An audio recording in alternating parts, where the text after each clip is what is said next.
ना इधर ना उधर, सीधे मुद्दे पर नजर। क्या है आज की खबर? आप देखना शुरू कर चुके हैं न्यूज़ 18 पुनीत के साथ। भारत और पाकिस्तान में जो एक छोटी वॉर छिड़ी थी, उसके बाद पाकिस्तान में क्या हाल हुआ ये पूरी दुनिया को मालूम है। पूरी दुनिया में इसकी चर्चा भी है कि पाकिस्तान को खासा नुकसान इसमें उठाना पड़ा। भारतीय सेना ने, भारतीय वायुसेना ने अपने शौर्य का परिचय दिया और साथ ही भारत में स्वदेशी रूप से तैयार हुए और भारत ने जो अपने मित्र राष्ट्र हैं उनसे जो हथियार खरीदे थे उनका परफॉर्मेंस भी हमने देखा। पाकिस्तान में भी वहाँ जो हथियार उनके पास थे उनका परफॉर्मेंस क्या था ये भी हमने देखा। लेकिन इस बीच एक खबर आ रही है। वो खबर क्या आ रही है?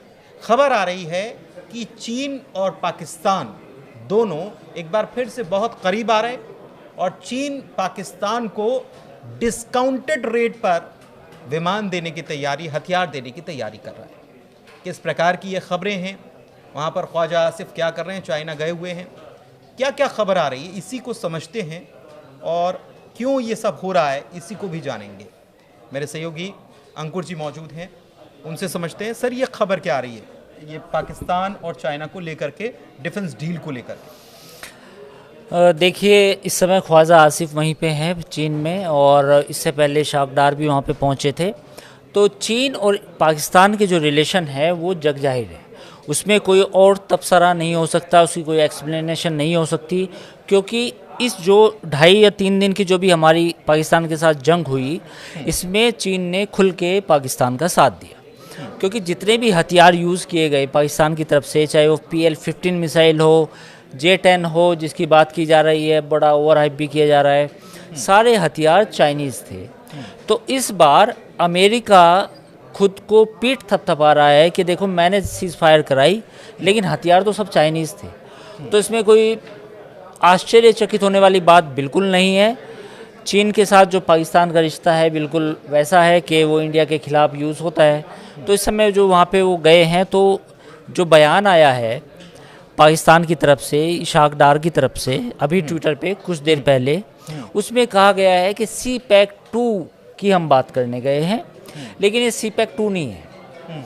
ये CPEC-2 के को गिरवी रखा जाएगा। कहा जाएगा कि CPEC-1 तो हो गया था, चलिए ठीक है, अब CPEC-2 में हम आपके लिए ये सब करेंगे, आपको ज़मीन देंगे, आप यहाँ पे रोड बनाएं, आप यहाँ अपने बेस बनाएं, आप यहाँ पर अपना सामान ढोएं, मिडिल ईस्ट तक जहाँ तक भी आपको लेके जाना है और सेंट्रल एशिया तक, और बदले में आप हमें डिस्काउंटेड रेट पे चाइनीज़ हथियार दें, क्योंकि हमारा मकसद तो पैसा कमाना तो नहीं है, हमारा मकसद तो इंडिया के साथ लड़ना है। तो जंग कभी भी हो सकती है, तो इसलिए आप हमें हथियार दें। दो चीज़ें मैं समझना चाह रहा हूँ कि इंडो पाक कॉन्फ्लिक्ट में ये जो चीज़ें हुई हैं, इसमें पाकिस्तान को ये तो समझ में आ गया कि चाइना से जो उसे माल मिला हुआ था उसने उसका कोई बहुत ज़्यादा फ़ायदा नहीं कराया है और मामला कितना बिगड़ा है। इवन ये भी खबर आई कि सैटेलाइट इमेजिंग और बाकी चीज़ों में भी चाइना ने बहुत पाकिस्तान को सपोर्ट किया। तो ऐसे में अभी भी चाइना के ऊपर पाकिस्तान का ये रिलाय जो हो रहा है, इसके क्या कारण है? देखिए, चाइना पाकिस्तान का जो रिलेशनशिप है चाइना के साथ, वो इसलिए बढ़ा, एक तो प्रॉक्सिमिटी है, पास में ही है, CPEC की वजह से बढ़ा, और साथ ही जब अमेरिका ने पैसे देने बंद कर दिए 9/11 के बाद, 9/11 के कुछ दिनों तक दिए, जब तक ओसामा नहीं पकड़ा गया। ओसामा बिन लादेन के मारे जाने के बाद वो जो एड थी वो मिलनी बंद हो गई, और जो एड मिलनी बंद हो गई वो 2018-19 में जब से ट्रम्प आए थे, तो उसके बाद पूरी डिपेंडेंसी पाकिस्तान की चाइना की तरफ हो गई। अब क्या है कि अब जो F-16 है उनका जो मेंटेनेंस है वो भी एक बड़ी समस्या है। नए F-16 आप खरीद नहीं सकते क्योंकि काफ़ी एक्सपेंसिव हैं, और पूरी पैकेज की डील होती है, वो मेंटेनेंस भी उसमें शामिल होता है, पायलट्स की ट्रेनिंग भी होती है, तो वो कैसे होगा, है ना? तो वो उसके लिए भी पैसे चाहिए, तो अमेरिका की तरफ से पैसे नहीं मिल रहे। तो अब क्या है कि अब चूँकि सस्ता चाइनीज़ सामान खरीदा जाए, चाइनीज़ फाइटर जेट खरीदे जाएँ, चाइनीज़ मिसाइल खरीदे जाएँ, तो ये सब फिर पाकिस्तान ने अपने आप को इस तरफ मोड़ दिया। तो अब जो भी अभी हमारे साथ जो भी जंग हुई उसमें जो फाइटर प्लेन्स थे और जो मिसाइल थी, पाकिस्तान ने इस बार चाइनीज़ वेपनरी पे ज़्यादा भरोसा किया। नंबर 1।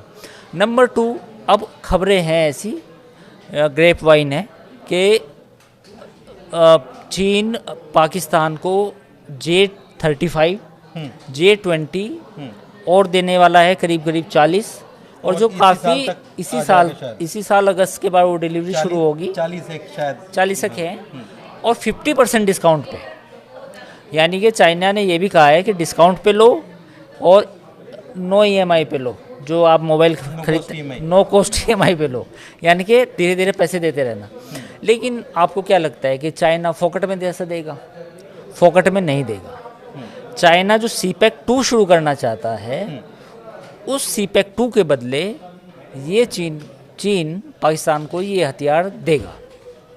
मतलब कुल मिलाकर ये है कि हम आपके संसाधनों का भी इस्तेमाल करें, निचोड़ लें सब कुछ, और आप हमारी ज़मीन ले लो, यहाँ जो करना है करो, और हमको लड़ने के लिए हथियार देते रहो। अगर एक सामान्य भाषा में समझा जाए तो यही है। हाँ, और दूसरा इसमें ये है, जब इंडिया पाकिस्तान का कॉन्फ्लिक्ट हुआ तो ये नैरेटिव बनाया गया कि राफेल को गिराया गया, राफेल से बेटर J-10 है, राफेल से बेटर J-20 है, PL-15 मिसाइल जो चाइना की है, एयर टू सरफेस, वो शानदार है। ये पूरा नैरेटिव बिल्ड किया गया। अब चाइना को भी अपना माल बेचना है। चाइना को beyond Cambodia, beyond Bangladesh, beyond Pakistan, उसको अपना सामान बेचना है। तो चाइना ने भी इसको प्रोपेल किया, ऐसा नैरेटिव बनाने की कोशिश की कि देखिए राफेल से बेटर चाइनीज़ फाइटर जेट हैं। और अब ये जो खबर आई है कि भैया आप हमारे से ख़रीद लो, 50% डिस्काउंट है, और हमारे जो प्लेन है J-35 वो F-35 से बेटर है। ये भी एक नैरेटिव चलाने की कोशिश की जा रही है, और सस्ते हैं, क्योंकि F-35 आपको मालूम होगा one of the most expensive fighter jet है। पूरी दुनिया में सबसे महंगा प्लेन है, 5th जनरेशन है, और उसकी मेंटेनेंस भी महंगी। उसका अगर अमेरिका का है, वो तो अमेरिका का है, स्पेयर पार्ट भी बहुत महंगे हैं, और अमेरिका की वो जो पैकेज डील आती है वो भी बड़ी महंगी है, क्योंकि वो मेंटेनेंस जो होता है उसका वो भी महंगा है। तो अब ये चाइनीज़ सोच रहे हैं कि F-35 चूँकि काफ़ी कम बिका है, तो अब हम इस जो लड़ाई, जो अवसर मिला है, इस आपदा में अवसर, इसमें हम अपना माल बेचें।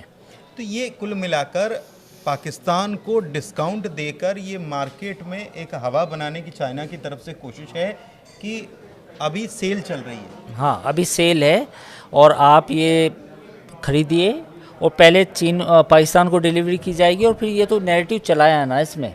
देखो लेकिन टेस्टेड तो नहीं होते इनके, टेस्टेड बार बार यही उठता है सवाल कि चाइना ने अभी तक जितने भी हथियार बनाए वो टेस्ट कहीं पर नहीं हुए। जैसे S-400 टेस्ट हो गया, रशिया खुद ही इस्तेमाल कर रहा है। नहीं, ये नैरेटिव तो अभी इस लड़ाई में बनाया ना इन्होंने।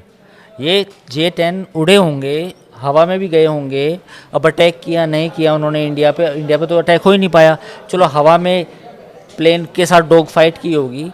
तो ये नैरेटिव तो इन्होंने बनाया कि राफेल को J-10 ने गिराया, जबकि ऐसा कोई प्रूफ नहीं मिला है। मैं इस बात को बार बार ये कहना चाहूँगा कि कोई भी फाइटर प्लेन का रैकेज, यानी कि उसका कचरा कहीं नहीं मिला।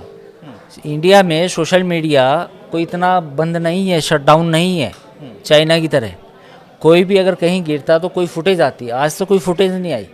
लेकिन ये नैरेटिव बनाया, ये नैरेटिव जो वेस्टर्न मीडिया है उसमें चलाया गया बाकायदा। Defence bluff. हाँ बिल्कुल, और ये आर्टिकल पब्लिश कराए गए, एक्सपर्ट वो भी हायर किए गए फॉर वेस्टर्न एक्सपर्ट, उन्होंने भी रिपोर्टेडली एलिजिडली ये लिखा, आर्टिकल लिखे बाकायदा कि ऐसा कहा जाता है। पाकिस्तानी अथॉरिटीज़ ने या पाकिस्तान के अधिकारी ने बताया कि J-10 ने राफेल को गिराया, लेकिन राफेल गिरा कहाँ भाई? दिखाओ तो, दिखाओ कहाँ पे राफेल गिरा है।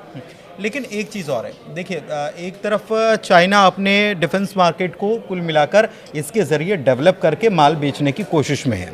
दूसरी तरफ इंडिया का डिफेंस मार्केट बूम किया है, क्योंकि आकाश तीर या दूसरे तरीके से, जिस तरीके से भारत ने अपनी रक्षा की है, वायु रक्षा या जो वायु रक्षा प्रणाली का इस्तेमाल किया है, उससे हमारे यहाँ शेयर्स में भी उनके तेज़ी आई है।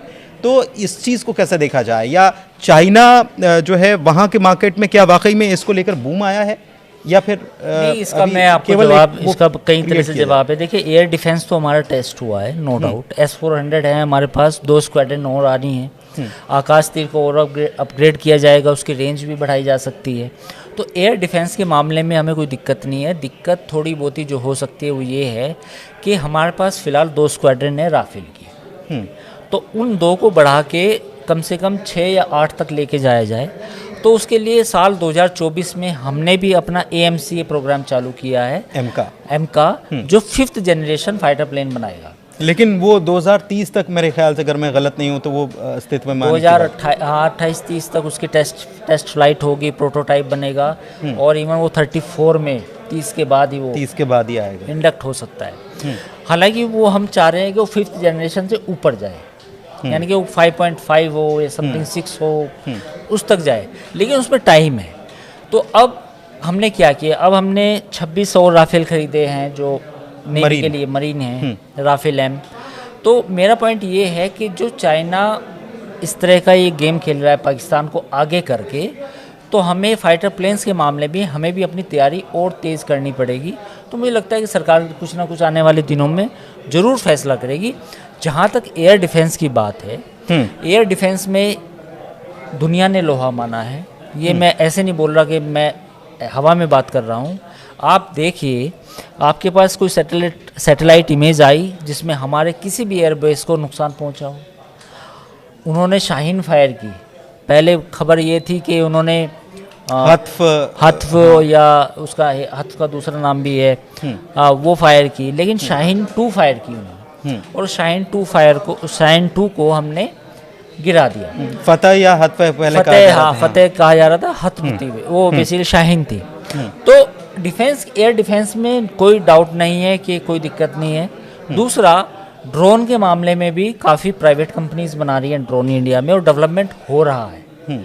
तो पॉइंट ये है कि पाकिस्तान अब भागा गया है, क्योंकि उसको ये लगता है कि लड़ाई कभी भी फिर हो सकती है। और एक खबर तो आपने ब्रेक की है आज अपने चैनल पे, जो आपने बताया कि उनको आसिम मुनीर साहब को फील्ड मार्शल अब वो तो फील्ड मार्शल बनने के बाद वो तो फिर वो अब क्या चाहेंगे, वो फिर चाहेंगे कुछ ना कुछ ऐसा मामला बढ़े इंडिया के साथ। तो मैं तो यही कहूँगा कि हमें तैयार रहना होगा, बिल्कुल नहीं सोचना कि सब कुछ मामला ख़त्म हो गया। जैसा सरकार ने भी कहा है कि ऑपरेशन सिंदूर इस कैरी ऑन जारी है, क्योंकि पाकिस्तान का जो हालात हैं, जो उसका ऑब्सेशन है मिलिट्री का, भारत के साथ लड़ाई का, वो फिर 1 या 1.5 साल के भीतर कुछ भी हो सकता है। एक चीज़ और मैं समझना चाह रहा था, एक खबर और आई थी कि पाकिस्तान ईरान की तरफ देख रहा है, ख़ास तौर पर ईरान की ड्रोन टेक्नोलॉजी, क्योंकि अभी रशिया की तरफ से ईरान के साथ जो ड्रोन्स इस्तेमाल किए हैं, ख़ास तौर पर इनके शाहिद ड्रोन्स हैं जिन्होंने काफ़ी यूक्रेन में नुकसान पहुंचाया है। तो क्या ईरान पाकिस्तान को वो शाहिद ड्रोन्स जो है वो मुहैया कराएगा? ये डील हो सकती है, या हिंदुस्तान के साथ कोई डील हो सकती है? क्योंकि ड्रोन ने, ये वॉर जो हुआ, ये ड्रोन को लेकर बहुत ज़्यादा हमने देखा कि फोकस था, ड्रोन ही आए। नहीं, बिल्कुल सही सवाल है, लेकिन इसमें बहुत सारी चीज़ें हैं कि ईरान देगा टेक्नोलॉजी नहीं देगा, ये एक बड़ा सवाल है। क्योंकि हमारे ईरान के साथ बेहतर संबंध है। ईरान भी नहीं चाहेगा कि मैं पाकिस्तान को हथियार दूं, इंडिया फिर नाराज़ हो सकता है। और ईरान को भी अब इंडिया की ज़रूरत है। क्यों ज़रूरत है? क्यों इसलिए ज़रूरत है क्योंकि जो अमेरिका के साथ जो बातचीत हो रही है, उसमें इजराइल भी सहयोगी है अमेरिका का, और अगर ये मामला बढ़ा तो इसमें इंडिया का रोल हो सकता है इस टेंशन को कम करने के लिए। क्योंकि कहीं ना कहीं इजराइल के साथ हमारे संबंध अमेरिका से बेहतर है। तो अगर हम कहीं ना कहीं कोई फेस सेविंग ईरान को दी जाए या बीच बचाव किया जाए तो उसमें रोल हो सकता है। तो ईरान नहीं चाहेगा कि ड्रोन टेक्नोलॉजी पाकिस्तान को दी जाए। और खुद ईरान का और पाकिस्तान का भी बॉर्डर में डिस्प्यूट है। ऐसा नहीं है कि पाकिस्तान ईरान के बीच अटैक हुआ था, ये अटैक कर दिया था, ये बीच में खबर है। और इतने बेहतर अच्छे संबंध नहीं है। अच्छे संबंध नहीं। एक चीज़ और कि अगर ईरान के पास, ईरान का कोई ड्रोन ताकतवर है जिसको शाहिद नाम दिया गया है, शाहिद 135, लेकिन एक चीज़ और है कि भारत और इजराइल ने भी हर्मीज ड्रोन मिलकर तैयार किया है, भारत में तैयार हो रहा है वो, तो उसकी भी ताकत जो है वो भारत और पाकिस्तान के इस कॉन्फ्लिक्ट में देखने को हमको मिल चुकी है। तो इसको भी समझना होगा। खैर, इस चर्चा को समाप्त यहीं करते हैं। तो आप समझ रहे होंगे कि चाइना कैसे अपने बाजार को ये दिखाने की कोशिश कर रहा है कि हमारे हथियार तो कमाल के हैं और अभी तो डिस्काउंट चल रहा है, तो सेल लगी हुई है, जिसको चाहिए वो ले लो। ये कोशिश है चाइना की। और पाकिस्तान में भी हो सकता है कि 50 के बाद 10% एक्स्ट्रा डिस्काउंट मिल रहा हो कि थोड़ा अगर ज़्यादा बल्क ऑर्डर कहीं और से मिल जाए तो हम आपको 10% डिस्काउंट एडिशनल दे देंगे। ये चीज़ें चल रही हैं फ़िलहाल। चर्चा में इतना ही। और चर्चा कैसी लगी, जानकारी कैसी लगी, ज़रूर बताइएगा कमेंट के माध्यम से। फ़िलहाल हमारे चैनल को लाइक कीजिए, सब्सक्राइब कीजिए। बहुत धन्यवाद।